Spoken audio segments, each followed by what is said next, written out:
Претпоставам повеќето сте чуле за Вилијам Кери, човек кој што има интересна христијанска биографија.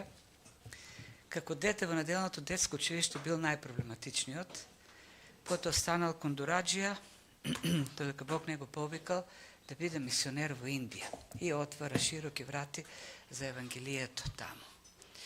И е познат до ден денешен како почетокот на современото мисионерство.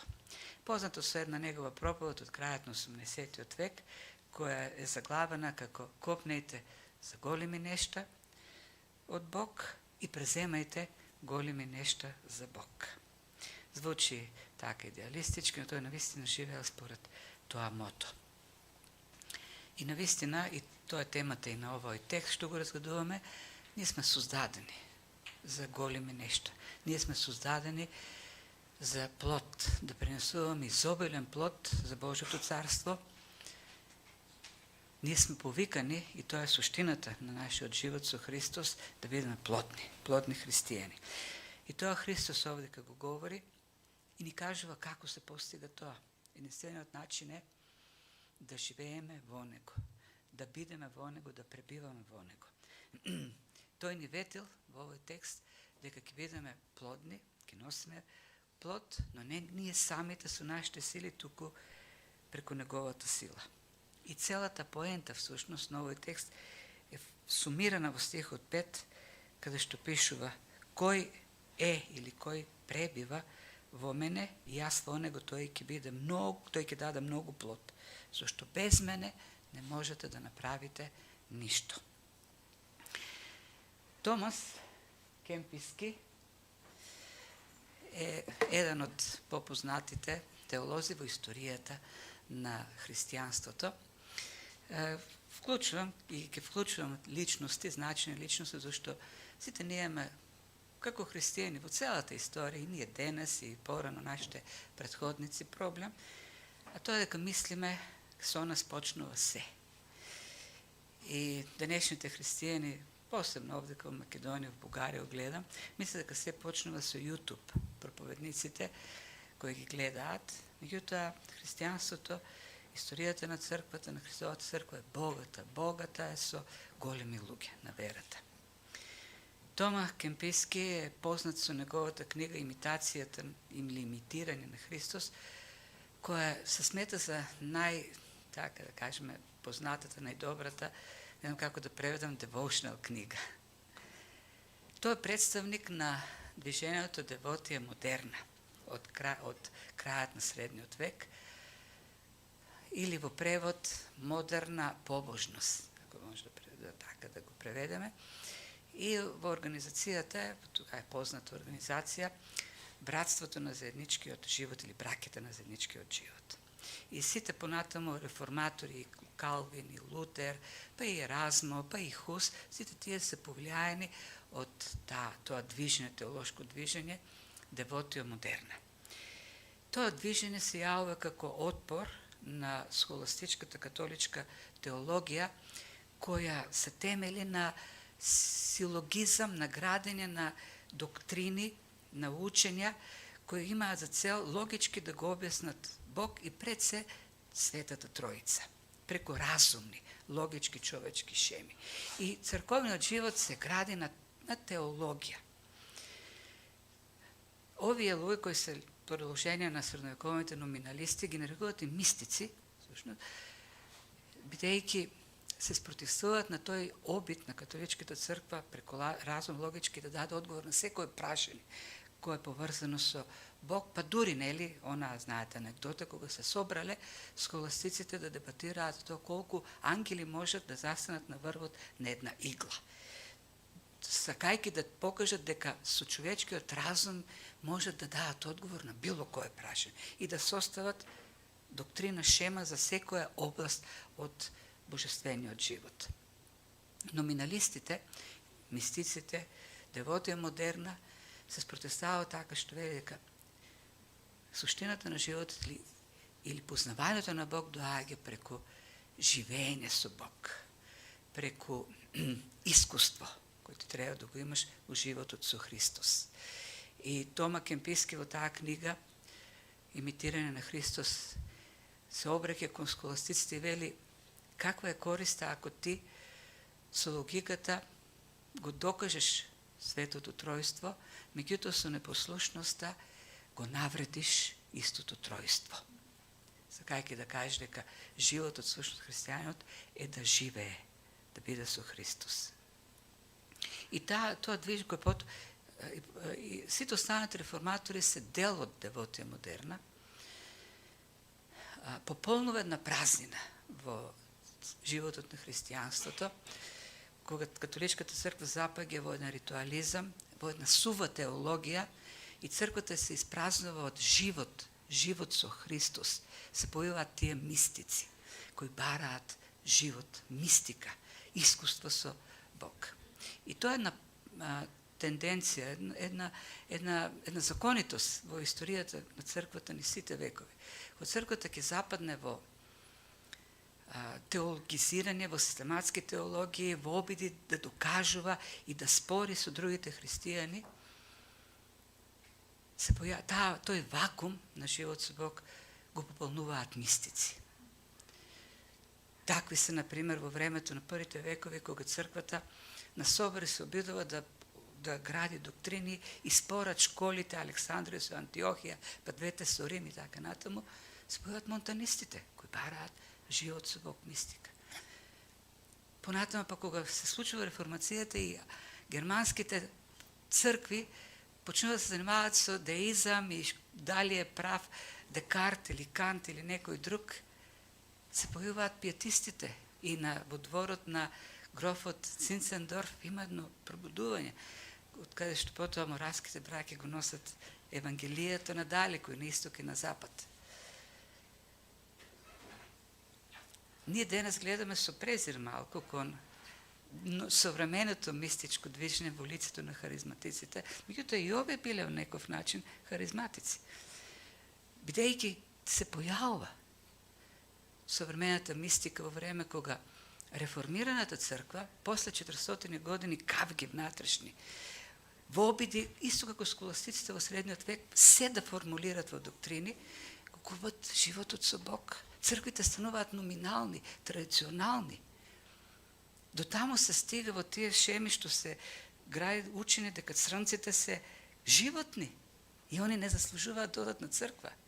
Америка живее во таа реформирана црква долго време со таков однос кон тие луѓе. И тогаш се симнува Светиот Дух на црните луѓе кои заедно со белите луѓе за прв пат заеднички го слават Господ. Сега оведен се бара таа празнина, тој вакуум кој никогаш нема да остане празен, тие го пополнуваат. Зошто го говорам тоа? Бидејќи има врска со нашата тема.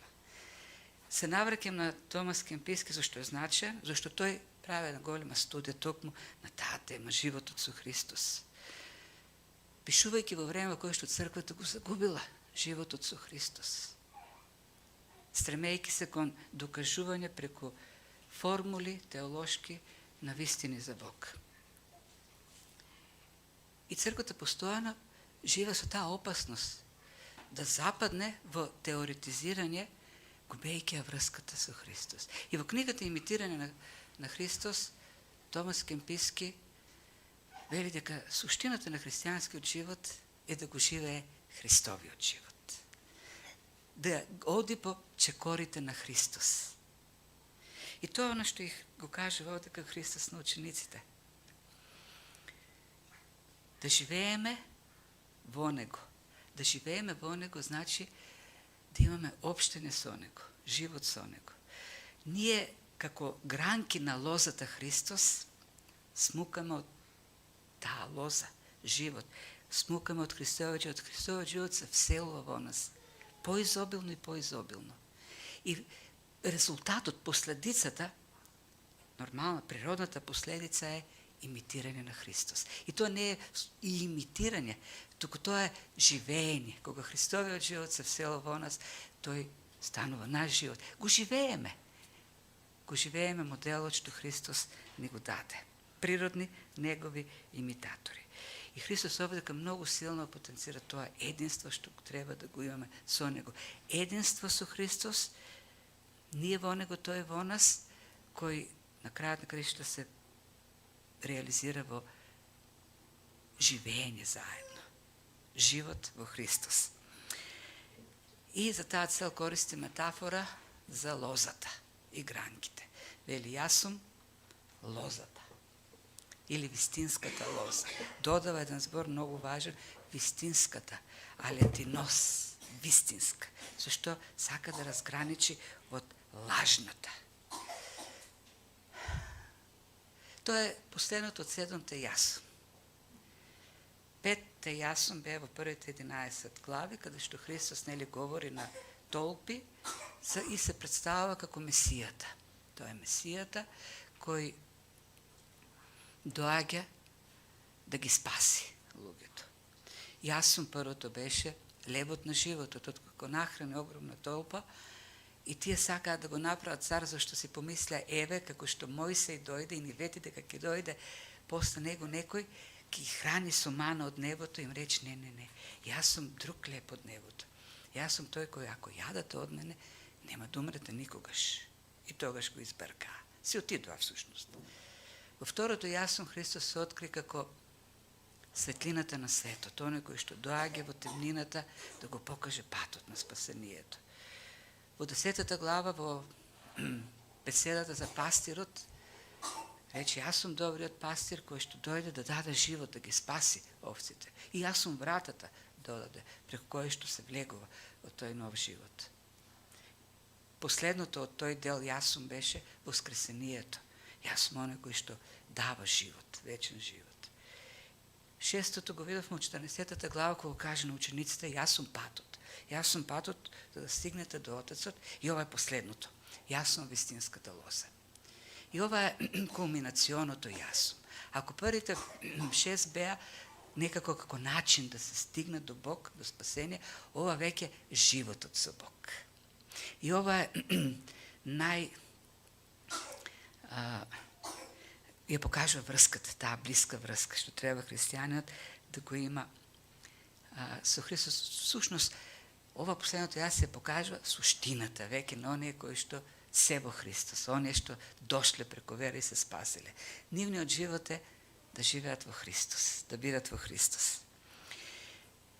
Вистинската лоза, се тука по-романтичните бараат повод зашто Христос ја употребува таа метафора и сметат дека откако излегоа од горната соба, нели така заврши 14-та глава, ајде да одиме, одат кон Гециманската градина, поминуваат покрај храмот, а вратите на храмот се украсени со златна лоза. Бидејќи лозата станува символ, битот, фолклорот на еврејскиот народ. Бидејќи еврејскиот народ се гледа себе си како на лозата. И да, има такви текстови во Стариот Завет, например во Псалм 80, Асав пишува, ти ја пренесе од Египет лозата, ги изгони народите и ја посади таму, во Ханаан, во ветената земја. Меѓутоа, Исаја, подоцна, употреба повторно една метафора, тоест алегорија, тоа се алегории овдека и во Исаја 5 глава, за Отецот како лозарот и народот еврејскиот како лозата, меѓутоа овдека Бог изразува разочарување. Вели, јас ја обработував многу верно таа лоза, меѓу таа лоза дава див плод. Затоа ќе биде искорната и ќе биде посадена вистинската лоза, праведна лоза. И овдека Христос го користи тој збор, јас сум вистинската лоза, онаа која дава плод. Јас сум вистинскиот евреин, потомокот на Авраам, кој ја извршува задачата да го даде плодот. Она што не го завршија евреите како народ, Христос го завршува. И нашата врска е со Христос. Тоа е нашата лоза. Нашата лоза не е Сион, не е народот како народ, не е етнос. Христос е нашата лоза. Постои опасност во секој време во модерните движења христијански, теолошки, ние да забегаме од суштината. Како, например, се има нели она сиономанија, како да кажеме, интерес кон Сион, и веќе имаше порано семитизам, тоест една симпатија кон евреите, да кажеме, кон црква. Меѓутоа сега веќе тоа се изместува со ционизам, тоест не евреите како они кои ќе треба да ни го донесат Христос во Сион, во храмот. Меѓутоа, ако се надеваме на тоа, ќе бидеме разочарани, зашто нашата најдеж треба е во Христос и само во Христос. Не можеме да очекуваме дека еден народ, убивајќи други луѓе, со томахавки ќе го донесат Христос и така ќе го исполнат она што Христос и Бог ни го дава. Ние остануваме прикрепени единствено на вистинската лоза. И ова зборче вистинска алитеност е ставена во контраст на фалшивото, лажното. Тоа е автентично. Има само една лоза, една вистинска лоза. Таа е Христос. И ние треба да бидеме во таа лоза. Единство со него. А пак Отецот е лозарот. Секој лоза си има потреба од одржување. Верниот, добриот лозар се грижи за лозата. Кога ќе дојде време, ова е времето, февруари, март, почнува да ја чисти, да ја кастри, да ја оплеменува на некаков начин. И вели, мојот Отец е лозар. Тој е добриот лозар кој се грижи за лозата. И сега од тука натаму, овој текст е во алегорија. Има неколку алегории само во Библијата. Непозната е ова, во Исаја 5 глава, Павле користи алегора за Сион и Синај, или жените Агара и Сара. Тие се трите најпознати. Параболите не се алегории. И алегоријата е специфичен жар кој користи поезија. И затоа овој текст е полн со паралелизми кои се надоградуваат. И има еден збор кој се користи најмногу, неколку пати. А тоа е зборчето да се биде, да се пребива, да се живее, да се остане. И ќе видиме како Христос играе таа структура, но оно што прави впечатлување овде кај што овој текст збунува во поглед на учењето кое го дава за оние кои се веќе на лозата. И веќе уште ово следниот стих се јавува таа забуна. Секоја прачка што не дава плод, тој ќе ја исече, и секој што дава плод ќе ја очисти, за да принесе повеќе плод. Значи лозарот врши две дејства. Едното дејство е на сечење, тоа е зборчето отфрлање, да се исече, да се фрли, а другото зборче е она повеќе на чистење или кастрење. Гранката се чисти, се кастри до она што и пречи на таа гранка. Друго оно што прави така, што го прави текстот да биде исто така збунувачки за нас, не знам дали било збунувачки за луѓето порано време, особено времето ни ован, е тоа што прачката е во Христос. И тука предлогот е во Христос е. И Павле говори на христијани, на апостоли кои се спасени, тамо го нема Јуда. Тој веќе не е меѓу нив. Тие се чисти, ќе им рече, вие сте чисти преку словото.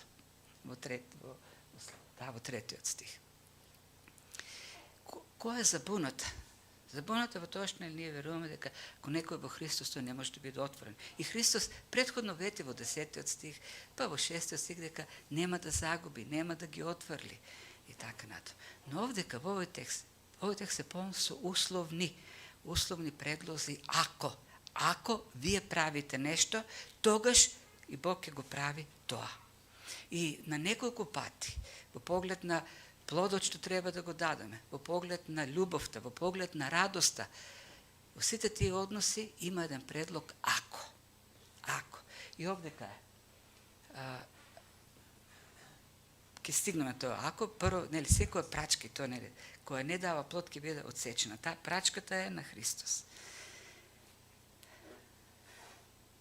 Ние се обидуваме, сакајќи да дадеме нели одговор на секој текст, да го ставиме во некаков однос со другите нешта, за да ни звучи, да одговара на она што ние го прифаќаме, нели, како вистина. И што значи тоа дека прачките кои не дават плод ќе бидат сечени, отворени, понатаму пак во следните стихови дека се собираат да се изгорат тие прачки. И како така најблизок текст се зема 3 глава на 1 Коринтини, каде што пише дека Ono što je gradano со drva, seno, slama, ki se izgori, ono što je gradano со zlato, srebro, skapocene kamenja, ki pomine. A pak oni što gradili со zlato, со drvo, seme, slama, seno, ki preko ogan ke влезат. I ovdje se, ne znam koliko možemo da napravimo egzagetske vrske među ove dva teksta, zašto во вториот текст stano zbor za Коринтяните, koji се надева, тоа ги фаворизираат човечките авторитети, некој Петар, некој Павле, некој Аполос, и всушност тие во црквата повеќе себе се расправаат кој е поголем, тоест кој последи поголем авторитет човечки, а не вистински да му служат на Христос. И затоа Павле, пред да го каже тоа за огнот и за материјалите со кои се гради, вели, кој е Петар, кој е Павле, кој е Аполос? Нели се тие само слуги? Еден се, друг полива, Бог е тој кој што прави да расте, тој дава живот. Сите други се непотребни слуги. И го додава тоа. Така да во Коринтјаните станува збор за делото кој луѓето го вршат. Дека тоа ќе изгори. Додека овдека Павле говори за гранки кои се одсечени од лозата и се фрлени во огнот. Друг текст кој се тука повикува на помош е исто Коринтјаните во 11 глава за Господната трпеза, кои ја осквернуваат, зашто богатите коринтјани кои имаат убава храна на тие вечери заеднички кои нели ги имаат како богослужби, агапе вечери, ќе се соберат порано, зашто имаат убава храна со месо, со убави риби, со убаво вино и риби секако, и ќе се најдат и ќе се напијат, а потоа кога ќе дојдат робовите, бидејќи тие работат до подоцна и немаат што да донесат, ќе останат гладни. И Бог им вели, Павле им пишува, не се испитувате, Бог ви испитува како така што има многумина болни, некои умреа. Всушност, обяснувањето дека станува збор за гранки како коринтјаните кои бидејќи не дават плод и пречат и на телото, ќе бидат отсечени, тоест ќе бидат земени во кај Бог, ќе умрат. Јас не знам, има различни, и најголемите експерти на Новиот Завет имат меѓу себе спротивставени гледишта, тоест нема јаснотија.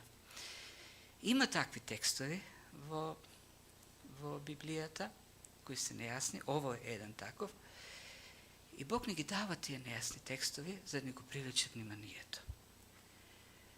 Да внимаваме, зашто предупредувањето е сериозно, зашто и да се работи, за болест, смрт или за горење на нашето дело, јасно е дека има предупредување.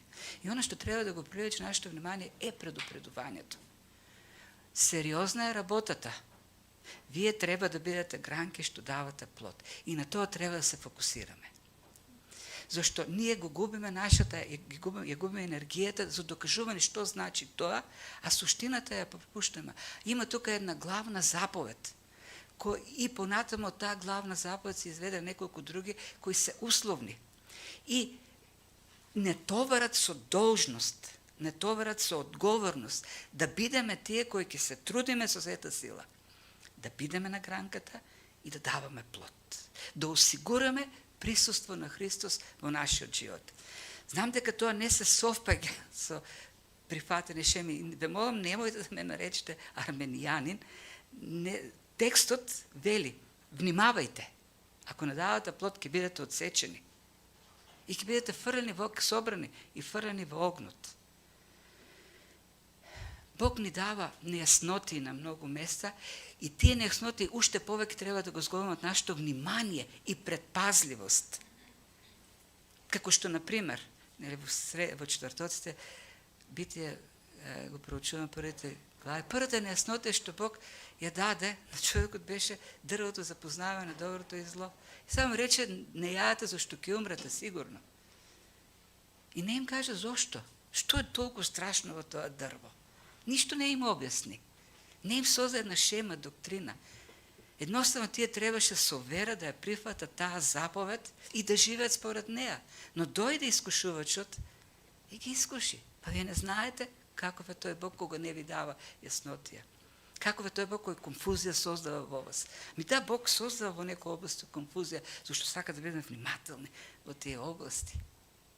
Не да се трудиме да ги разјасниме, туку да внимаваме. Сериозна е работата, внимавајте.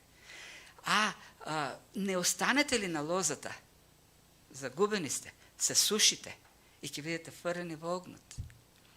Тие нејасноти, тие ограничувања што ни се оставени, се тест за нашата вера. Дали ќе го слушаме Бог? Кога рекол Бог, останете, дали ќе останеме или ќе се занимаваме сега зошто? А што ќе се случи? Не, заповедта е дадена. Ќе бидеме ли ние верни на Божјата заповед? Ќе се довериме или нема дека тоа е вистина и треба така да постапиме? Или пак, како Ева, повеќе сакаме љубопитството да го задоволиме?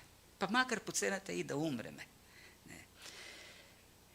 Не знам што сака да каже со сечењето, но е предупредување сериозно, кој треба да внимаваме. Не икам да создам конфузија, јас сум вино дека конфузија создам. Едноставно не знам. Не сум човекот кој ги има сите одговори. Можам да ви дадам некој одговор и да кажам, мојот е прав, меѓутоа има и многу други одговори. И така. Но на што е јасно е вториот дел. Тука се согласни сите. Сите се согласни, сите школи, дека станува збор за чистење на гранката, за да даде поголем плод. Првото дејство е сечење и отфрлање на некои гранки, а второто дејство на Отецот, како лозар, е кастрење, филизење, не знам дали се употреба тој збор. Или кога гранката ќе се натрупа со ливчиња, со нешто што пречат, тие се откинуваат за да даде повеќе плод. Се кастри некако гранката. И тоа изгледа болно. Лозата плаче кога е солзе, кога е кастрат. Изгледа сурово дејството, меѓутоа е пак дејство на благодат. Дејство кое треба да донесе добро на лозата. Така и во нашиот живот Бог ќе ни праќа кастрења, зашто нема растеж без кастрење. Една лоза ако се остави така, таа ќе се запусти, ќе се зашуми и нема да даде никаков плод. Потребно е таа да се чисти. Постојано, не од време на време, редовно да се чисти. А бидејќи Бог е добриот, нашиот Отец е добриот лозар, тој редовно го прави тоа чистење. Чистењето ќе ја загуби смислата кога веќе нема да биде потребно. А секогаш ќе биде потребно да се чистиме. Да не чисти. До крајот на животот. Затоа, тоа кастрење никогаш нема да престане. Додека сме на земјата. Ќе бидеме кастрени. Зашто со кастрењето ние учиме. Има нешто што не постои друг начин на кој може да ги научиме, освен тоа страдање. Тоа е притисок што Бог го врши во нас. На евреите им пишува во 12 глава, 6 стих натаму, да, некој е казнуван и дисциплиниран, изгледа како да е страшно, како за казни, тоа е од љубов. Тоа е за вас, бидејќи ве љуби Отецот. И затоа Павле вели, се фалиме во Римјаните 5 глава, се фалиме со маките, зашто знам дека Бог ме љуби и затоа ме кастри. Зашто таа мака создава трпение, па искуство, па надеж и така натаму. И да, не секое кастрење, бидејќи сме направили лошо. Да, има гранка која дава плод, меѓутоа сака лозарот уште повеќе плод да даде. И затоа ќе ја кастри за уште повеќе да даде плод. А да, има и гранки кои поради некакви додатоци, поради гревови не дава доволно плод и Бог кастри се она што пречи да даде плод, како дисциплинирање. Во едниот или во другиот случај пак е благодат, зашто не љуби и затоа го прави тоа. Бог не чисти од она се што ни пречи да бидеме плодни гранки. И тоа е процес на осветување. Како што во еден катехизис пишува, тоа е дело на Божјата благодат преку која биваме обновени во целиот човек според Божјиот образ и сме способни се повеќе да умираме за гревот и да живееме за праведноста. Тоа е целта на кастрењето, на чистењето, на тој болен процес. И им вели, вие сте чисти, и тука се навраќа пак на 13 глава, кога им вели, сите вие сте чисти. На Петар му рече, чисти се, не треба да ве целосни да се бањате тука. Вие сте веќе искапени во Словото, но треба кастрење. во кој, или миење на нозе во кој што тој процес на светост ќе станува повеќе, кулминира се до крајот на животот секако. И продолжува со заповедта, главната заповед. Бидете во мене и јас ќе бидам во вас. Како конструкцијата на оваа реченица е така, граматиката е така поставена, што би било логично напред да има едно ако. Ако пребивате во мене и јас ќе пребивам. Условна е. Леон Морис, кој е еден од најдобрите новозаветни експерти, кој го знае многу добро јазикот, прави свој превод и неговиот превод е: пребивајте во мене и потрудете, направите се и јас да пребивам во вас. Толку е силна таа конструкција. А пак друг превод, кој пак така е од експерт, е: пребивајте во мене така што јас да пребивам во вас. Тоа е таа. И од тука натаму сите тие, ќе видите, сите конструкции се такви условни. Ние да правим нешто за да потоа се случува нешто. Во секој случај, заповедта што ја дава Христос е така формулирана што ќе предизвика во нас соврска да живееме така што тој ќе пребива во нас. И сега што значи зборот бидете, или јас го преведам како пребиваме, зашто првиот превод што го имав, тоа беше од 60-тите, мислам, години, и тамо беше пребивајте. Не знам дали е збор кој е вакво архаична сигурно, да, но тоа значи, збор што овде кај мено, веќе го сретнавме во именка, во форма на именка. Во 14-та глава им рече дека заминува за да им подготви живеалиште. И тамо зборчето како именка. Мено, а тука е глаголската форма, тамо беше моне, тука е мено. Исто кога Христос вели дека со Отецот ќе дојде да си направи живеалишта, или на крајот на 13-та глава, во 14-та всушност, истото тоа зборче, нели, во како именка, овде е глаголска форма. Се среќа во првата глава, во 36 или 7 стих, кога доаѓаат Андреј и Јован, учениците на Јован Крстител кај Христос, и го прашуваат: учителе, кај живееш? Ево исто тоа зборче, нели, мено. Кај живееш? Збор што да живееш некаде, да престојуваш некаде. Живејте. Имајте се живеалиште во Христос, ево дека идејата. Откако веќе сте поверувале во Христос, откако сте се соединили со вера во Христос, со тоа не завршуваат работи, сега треба да живеете во Христос, да останете да живеете во Него. Тоа е суштината на христијанскиот живот. Да се живее во Христос како лоза што живее, како гранката што живее на лозата. Црпи живот од тоа заедништво.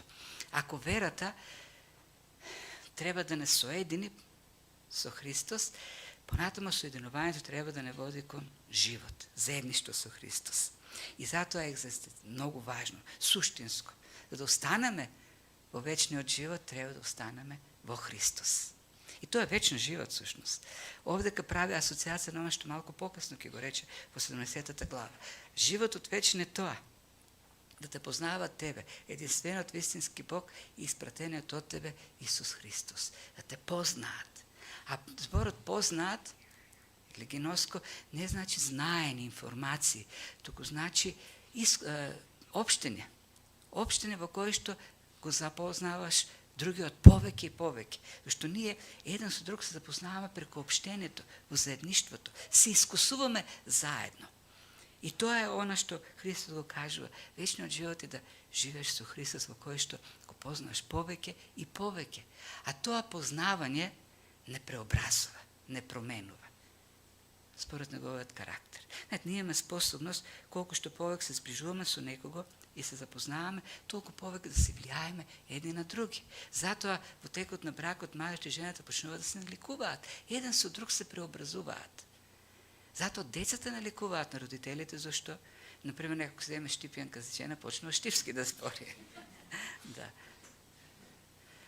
Децата наликуваат на своите родители во тој заеднички однос. Но бидејќи Бог е совршен, Христос е совршен, тој не се менува. Единствените кои во тој однос се преобразуваат сме ние. Колку повеќе сме со Христос, толку повеќе наликуваме на Него. заедништвото, животот во Христос нас не преобразува. И тоа е целта, тоа е суштината на христијанството. Имитирање на Христос, како што вели Кемписки. Општене со Христос, пребивање во Христос. И тоа е учеништвото, тоа е процес. Ништо не можеме, вели, без Него, ако не останеме во Него. Не е пасивно седење.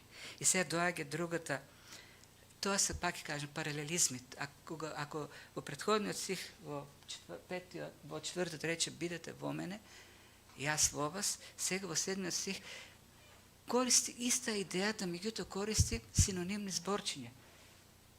И вели, ако останете во мене, и гледате сега граматичката конструкција иста како во четвртиот стих. Меѓутоа овде кога гледаш преведот вели ако го става условното. Ако останете, а зборчето исто мено.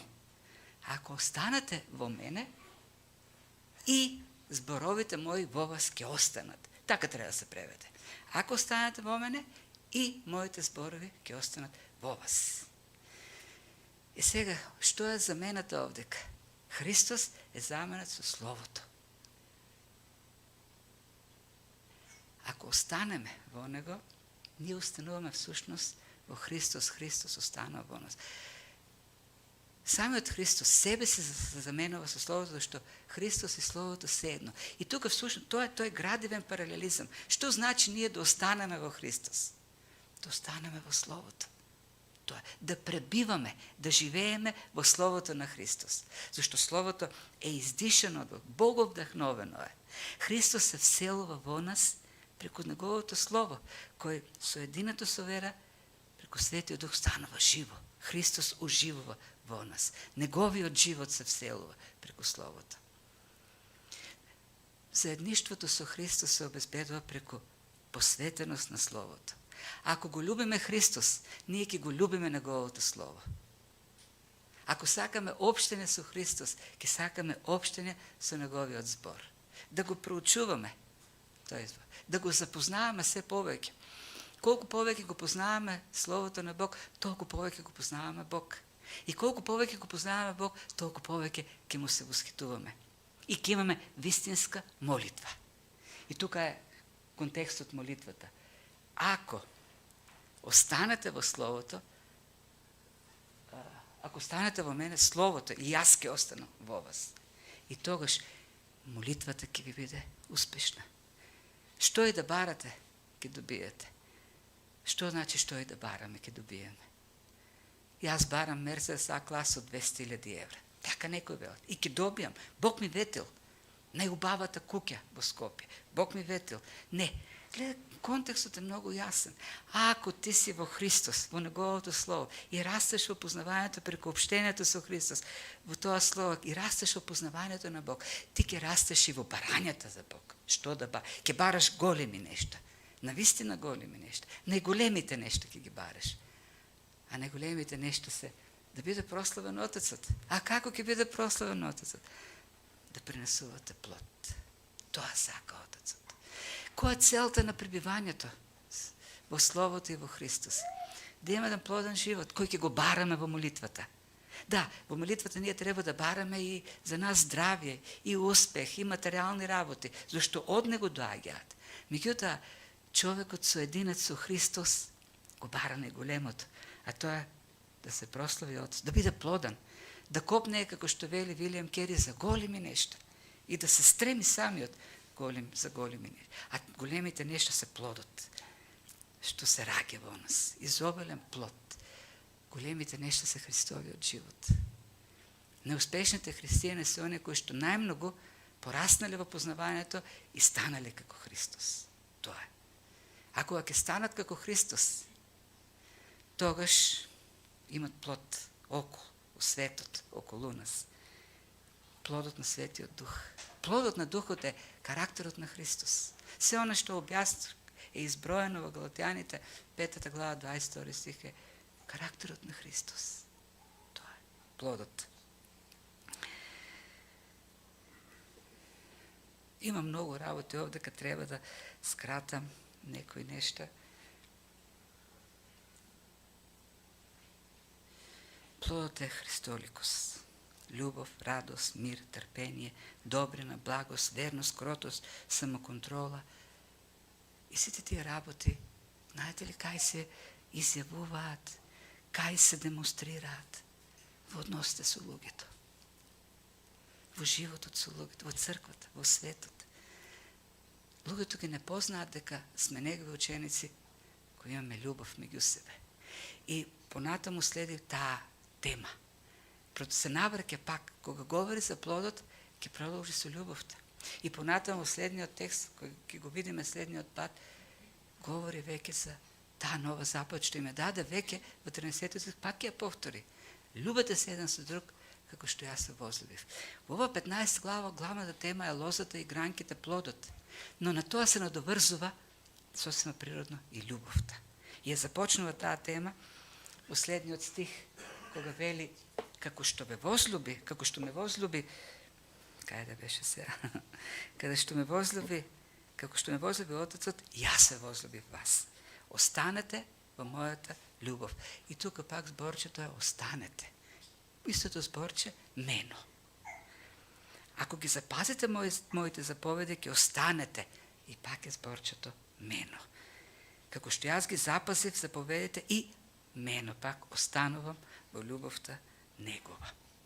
Почнува со љубовта, со која што Отецот го возлюбил Христос и со која што пак Христос нас не возлюби.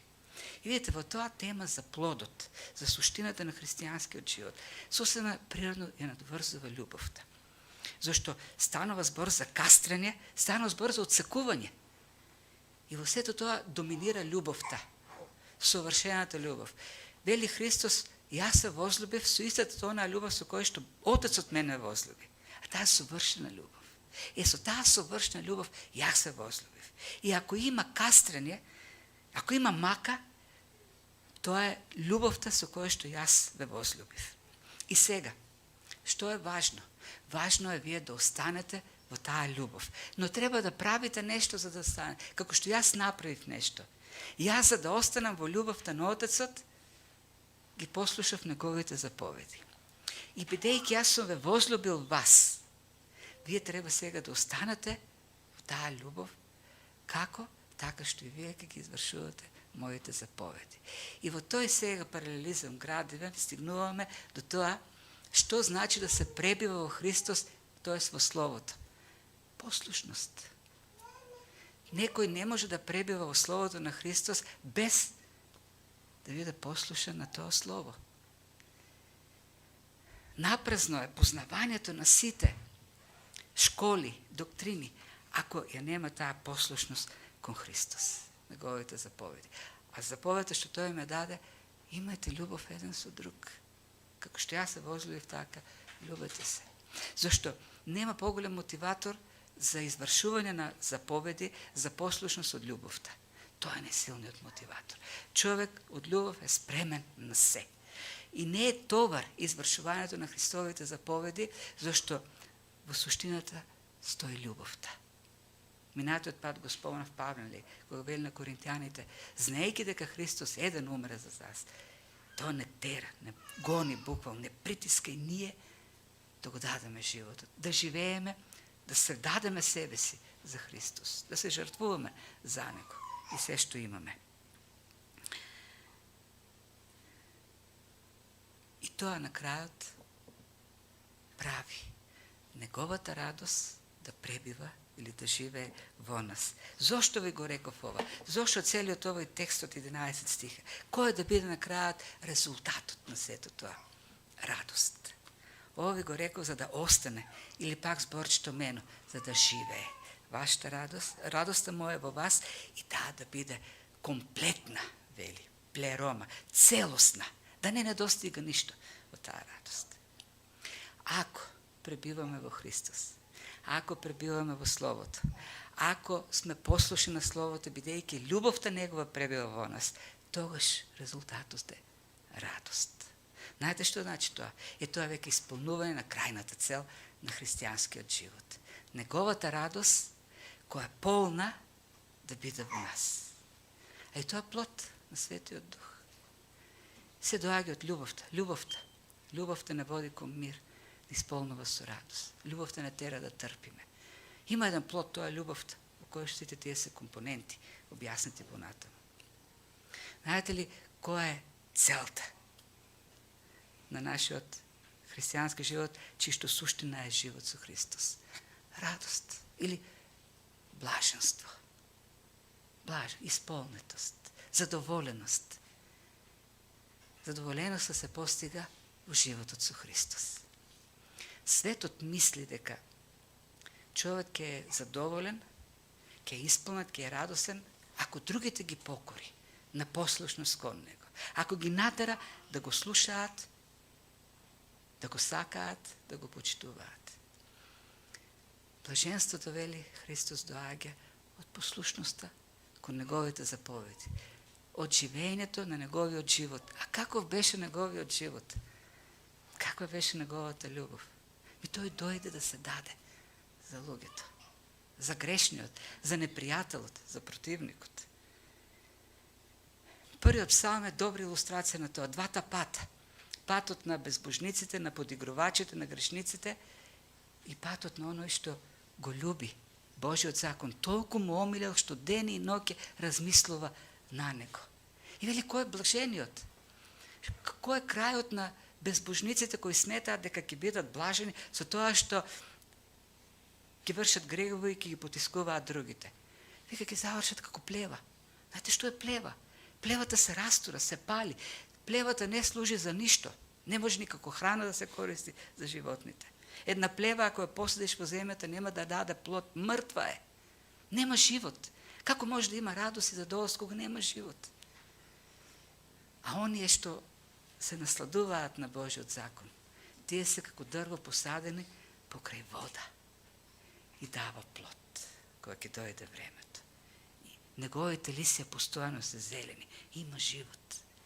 Живот има, зашто во нас е Христовиот живот. Тоа ни исполнува, тоа ни дава радост.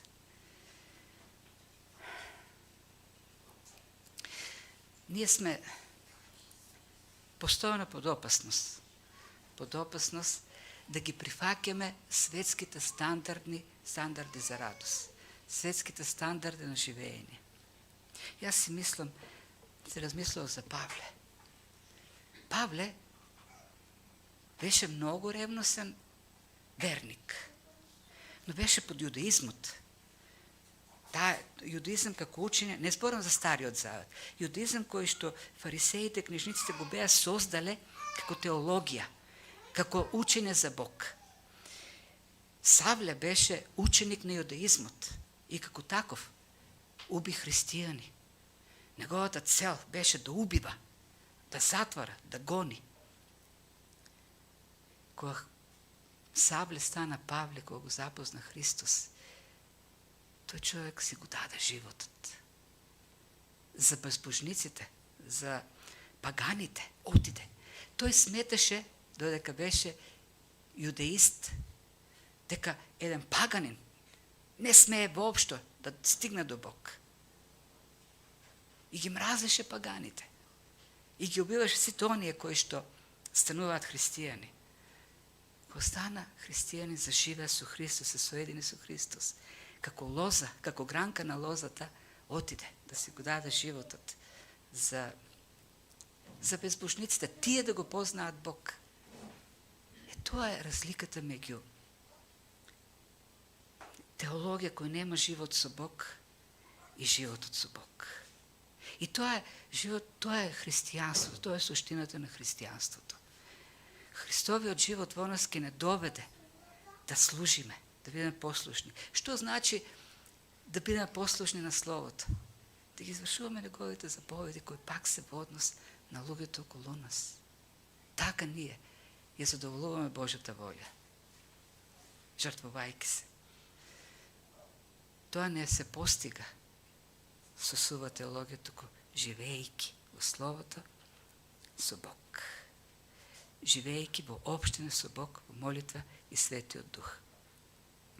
Сум го спомнал Ворфилд, професорот на Принстон, неговата судбина, но и големиот пример што го дава како човек на Христос.